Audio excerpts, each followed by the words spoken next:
What's good, Audiotree lovers? It's me, Psalm 1, global hip-hop treasure and Michelin-starred yapper, back with another fire session, and today is Monday, May 12th, 2025. We appreciate all our subscribers. If you're subscribed, we love your show, but if you have yet to subscribe, please bless us real quick. More subs means more bands pulling up, and also follow us on streamers like Spotify, and you can call that self-care. Okay, friends, today we have some Texas shoegaze royalty on deck. Glare is in studio and ready to pulverize us with heady textures, dreamy fields of sound, and big feelings. Music can often speak for us when yapping doesn't do, and Glare does it right. They've been stealing hearts and audiences for years now, and we're super lucky to have them in studio today. So get ready, ladies, and gentlemen, for Glare.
Hey everybody, I consider myself an extremely smart person, but there's something that confuses me a lot over here at Audiotree. 88% of our viewership is not subscribed to the channel, and that's like crazy to me. So I need a favor from you. If you watch the videos and you love the videos and you're not subscribed, please, it's a free and simple way to support the channel. Just hit that subscribe button. And when you do that, we promise you that we will continue to build this channel out, bring you the best bands, listen to your feedback, honestly, bring the bands that you want to see more here at Audiotree. So make sure you sub up and we can continue to make this the best music channel on YouTube. Yes, yes, we are here with Izzy, Tony, Homer, and Ethan, better known as Glare. How y'all doing today? How you feeling? Great. Doing good. Great. Yeah? Feeling pretty good, yeah. Tell me about tour and tell me about how Chicago's been treating you. Tour's been great. We met up with Super Heaven earlier, or late last year, if I'm not mistaken. And it was really good to meet them back in Texas. And then when they asked us to do like a full U.S. kind of thing, we were just like, hell yeah, you know? And then like, yeah, the touring party's been incredible. Spy's an awesome band. Price Wars is incredible as people as well. Everyone's just been a pleasure to be around. And this is the first time that we spent like a lot of time in Chicago, I think. Like, I think we've been here, or we're going to be here for a total of like 3 days. So it's been really nice. We love it. Yeah, every other time's just been like pop in, pop out. Never really had time to chill or explore or anything. So it's been nice to have that time. Absolutely. I was telling your tour manager earlier, like, when you can wake up in, like, a hotel or wherever you are and you don't have to, like, just grab your bags automatically and, like, That's you know. the best. You just, like, wait, I can just do things today. Yeah, or, like, even just sleep in for another hour. Yeah, without housekeeping, you know. Absolutely. I know a couple of you got your nails done the other day. I just went. Which is amazing. Yes. Can we get the nails? Zoom in on the nails? Because these are really nice and a fresh set. You know what I mean? What? It's called cat eye or something? Yeah, it was like some cat eye thing. I don't know. They like reflect really nice. Oh yeah. Good stuff. Other than getting mani-pedis, what defines like a perfect tour day off? You know, after you sleep in, and what are you doing after you wake up at like noon or 1 o'clock? Yeah, definitely like some time to, like I said before, explore a little. Find some like local spots to eat at. Like that's always cool. We really try to not just do the typical fast food that's all over the country. Yeah. And it's cool to like last night we played the Metro and we had Wrigley'sville. I had some gyros, some hot dogs. It was dope. Oh, you mean the spot like right across the street, Wrigleyville Dogs? Yeah, that was dope. Delicious. It is delicious, yeah. Especially when you've had a few. You know what I mean? Yeah, it was great. So what's in the water in the state of Texas anyway, as far as like shoegaze goes? Like, how do y'all feel you fit into this scene that is just really growing and seems pretty organic as well? Yeah, I mean, like the scene itself has been like, I don't know, it's very much like it celebrates itself. Like, you know, we have a lot of friends all over the, you know, from the very tip to the other corner, from the panhandle to the tip. So, as far as we all are, I feel like we've remained very close just through like, I don't know, just online. I feel like it wasn't a big community at first. Sure. Like back in like 2017 when this project started. And I feel like since then it's gone from like what was 2, 3, 4 bands that were like on a smaller level, right? And now it's like double digits. So many homies all over the country, and especially in Texas and Oklahoma. Like a lot of friends, a lot of great bands. It feels really cool to be a part of like a lot of dope artists coming through, and we all kind of came up together. Yeah. It's nice. It's really nice. Yeah, it's nice too when you like go to the shows and you have the homies there and they're there for the music and yeah. Sometimes they're hosting the shows. Like in Dallas we have like Trauma Ray who's, you know, popped in here and stuff. They sometimes will host like events out there, or they're hosting like shows or something like that. And yeah, Yuri from Trauma Ray hosts I think it's Wednesday night karaoke. Yeah, something like that. And I think that's so dope. It's fun. You can catch him like, you know, he's in the faders any other given night in Fort Worth. Dallas, Fort Worth, yeah. Are you into karaoke? I've never done it, but I know I would kill it. What would be your song? Um, Would you stay in like in the genre that you're best at, or would you break out? I would break out. I'd probably do something like Mexican, some like Luis Miguel or something. Oh yeah. I would love that.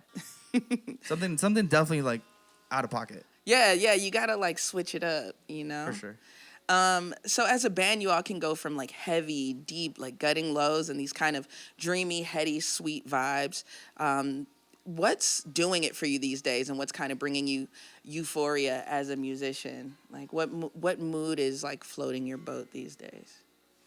Big sound, really, you know, like coming from bands like Dino Jr. and having, again, like just the wall of sound, wall of amps. Yeah.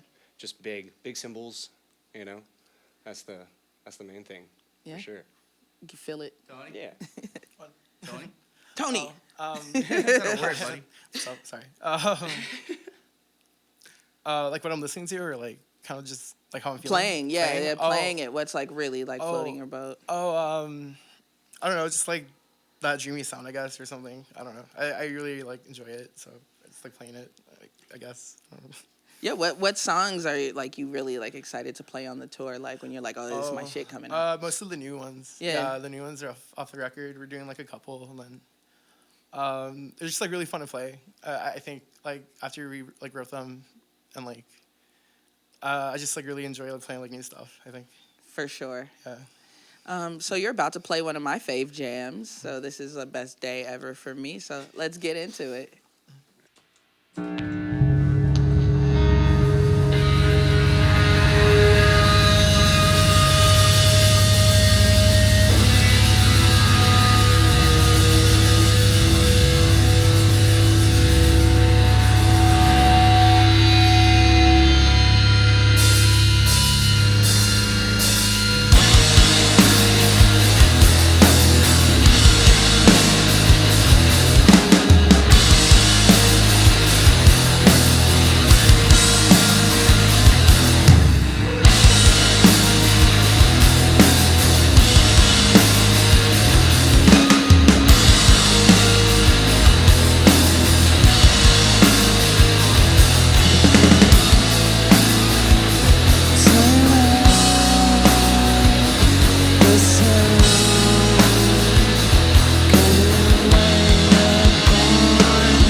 Indeed, yes. We just heard Too Soon to Tell, a sweet little ditty by none other than Glare. So your debut album is out now, Sunset Funeral, but you're anything but a new band. How do you feel now that the debut is out, and what kind of ideas have y'all been playing with currently, and also like for the next project? Is it too early to ask that? It's too soon to tell, to be honest. See No, what you it did there? feels like finally, like it feels like a relief, to Yeah. these songs. Some of these songs are pretty old. We've had them for a while, cooking them up. So it's exciting that people can finally listen to them and see what we've been doing for the last 5 years. I think it took between releases. Yeah, the pandemic really Oh, put monkey wrenches in a lot Yeah. of people's output, it Yeah, we did. can say that. You're moving and shaking as a 4-piece, and I was wondering how fun or challenging has it been weaving in and out of all of these textures with a different number of musicians, and who's like pulling a fun double or triple duties, like, how's that been creatively? We have just barely started trying to flex that muscle as a 4-piece. I've played drums and I did a little bit on the record and stuff like that, so I feel like that's what's probably the way it's gonna work. Like I'll probably just write a couple drums and stuff, and like that's how we'll start the process. Usually we'll just like start cooking like bits and pieces. Sometimes it's like it starts off with like a drum beat and some guitar stuff, and then like go from there. Yeah, there's been like ideas and stuff. So in the studio, is it just like bits and pieces from all of you kind of coming in and Well, putting it together? What's that like? I think we spent like a lot of time like writing it and like demoing it before we like go into like an actual studio. Sure. But we're always like throwing around ideas and like redoing demos and stuff and just like trying to get like a right vibe for it.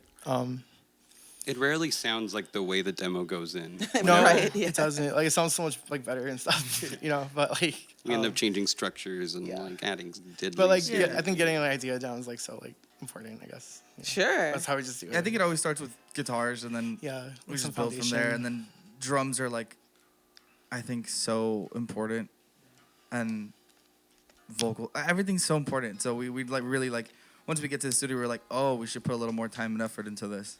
Sure. And Fleshing it out. Yeah, and there's been songs like Mourning Haze didn't have a chorus for like its whole lifetime until we went to record.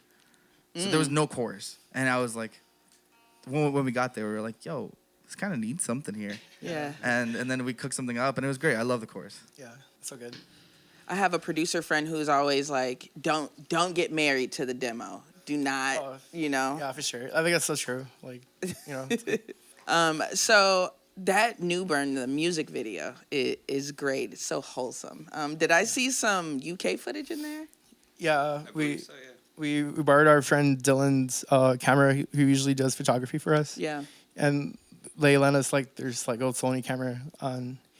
We were just filming whatever was on the way to shows and Yeah. and Read room stuff, just yeah, just band chilling stuff. Dude, there was a shot of me in there where I was so sick.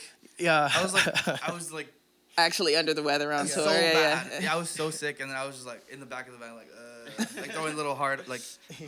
Yeah, that's what that was. Okay. It's so funny because I was gonna ask, when the video is mostly tour footage, how surprised are you when you see it all put together and you finally see yourself on the other side of that camera and you're like, oh my God, you captured that? yeah. I think it's cool how it came out. Yeah, you kind of took the lead on that one.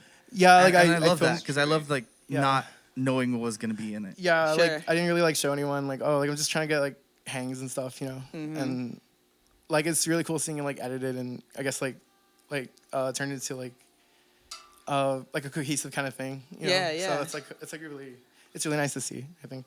Yeah. Yeah, it's cool. So I've got a hard-hitting question for Tony. I heard you know everything about Transformers. Oh, that's crazy that Arjana put that. She did that. What's the worst Transformers movie and Oh. why? So I think the first one is good. Action it's a moment in special effects and stuff. Everything Moment looks in kind of cinema. photorealistic and stuff. Sure, sure. And the story is second always because these movies have to sell a lot of toys and just merchandise. It's all merchandise. So Everything after like 2, I think, It's bad. it's pretty bad. And then like Bumblebee's pretty good, and then like Transformers 1's pretty good. Are you a collector as well? Yeah, I collect some figures. I'm trying to get more serious about it. You got to lock in, man. Yeah. What's the holy grail piece you need to make you whole? Dude, I kind of like already bought it. It's like this one Transformer called Skybite, and it's like a shark. And I just like the way it looks, and I just bought like that figure like I think like last year when I had like I have some like funds. I just like want this thing. Like I just I like things. So like I like things. yeah, I like things. So like I think like that one. Yeah. So these days, everyone has an opinion, right? Like, what do you say to those quote unquote well-meaning listeners who like to dole out advice to bands, you know, especially like on Reddit threads and merch tables? How do you deal with that? Yeah, like regardless of anything going on, people are gonna talk. Yeah. So in reality, we're just gonna keep doing the same thing we were doing. Right before you said anything. Yeah. Yeah. And it is just like, ignoring it. It's just we concentrate on rocking and having fun and having a good time out here and meeting people. The people that want to interact with us come and see us and at the table, and they're really nice and stuff. So that's about all that matters to us. You know what I mean, out here. Good advice. Yeah. Yeah, kill the noise. Yeah. Mm-hmm. So where does TikTok rank in your life? Because obviously you've gained fans off that site, but you've been around like before virality in that way. So what's your thoughts on handling becoming popular online and managing those expectations? Is it more of the same, like just doing what we doing? Yeah, well, like I feel like it was never like a deliberate thing. I feel like it was. Sure. I wasn't in blank. I wasn't in Glare post before 2021, and I was very much. These were my friends for years, so I like saw it before and after. Sure. I feel like afterwards now it's been just like you know who's been there since the beginning because they'll come and they're like, nah, man, it's the EP. Nah, it's Sure, the yeah. demo. You know what I mean? Like it's always like yeah, but you can tell the people that are coming in from the TikTok gen just from like how excited and eager they are to just like discover and stuff. So like I don't know, like we just keep doing us and like I feel like the younger gen that finds us through TikTok are the most excited and the most like like the most fun really. They're the ones jumping off each other during Glare sets, you know what I mean? And it's just we don't got a single song where they should be doing that. But it's cool to see everybody have fun and like just enjoy live music again. Yeah. Like, there was a time I remember like shows we played with 20 people, 5 people, and now it's like any local show still like in our hometown has like a few hundred people, and it's like it's all love. Like it's great to see people enjoy live music again. Yeah, of course. And then you got like a headliner coming up that you're pretty excited about. Is that correct? Yeah, we're finalizing the lineups right now. Okay, well, not too many secrets, not too many spoilers. Yeah. But by the time this comes out, it should be announced. Sure. But we're excited. We're excited to take the big jump, do a headliner across the states and some of Canada. Yeah. It's been a while since we played any headline shows, so it's cool. Yeah, definitely. Not too much pressure, but just just a little tiny, So what are you, other than the shows and stuff, what are you looking forward to for the rest of the year? Like once you get off tour, what are you gonna lock in on besides Transformers? Dude, I want to get a motorcycle. That's cool. Oh yeah, but they're sketchy. Yeah, I mean, like, get a helmet, I guess, Like, I just want to write music. Yeah, me too. Yeah, I just wanna, keep like, going? Yeah, just like Yeah. chill and just like write music and stuff. For sure. Yeah, we have like some ideas I'm excited to like really work on and like flesh out. Yeah. Yeah. And I'm just really excited for the future and then just to sound like better and like just be like a good band. I don't know. Like, Yeah, like we just want to be a good band. yeah, I just want to be a good band, dude. Well, you're on track. So let's get back into it. Cool.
Yes, yes. Ending with a classic. I love it. A massive thank you to Glare for joining us today. And as always, major love to our camera ops, engineers, dogs, editors, and artists here at Audiotree, spreading the gospel of live music. These fine folks are finishing up a tour, but we'll be beating down the road, no doubt, in the future, including many festivals in the coming months. So get tickets when they're in your area. Also, if you have the means, buy up all their merch, like this vinyl and hat right here, and get into their catalog because you love great music and we want you to have it. And like I always say, baby dolls, likes are good, but subscribing to Audiotree means you get these dope videos at the top of your feed when they drop. Get cool merch at audiotree.shop. And if you want just the session audio, you can get it on streaming things like Apple Music. Finally, follow Audiotree on social media for more fun content. This is Someone signing off. And remember, y'all, stay dangerous and drive safe. Please. All right, I'll see you next time. Peace. All right, so you guys want to do it for real now?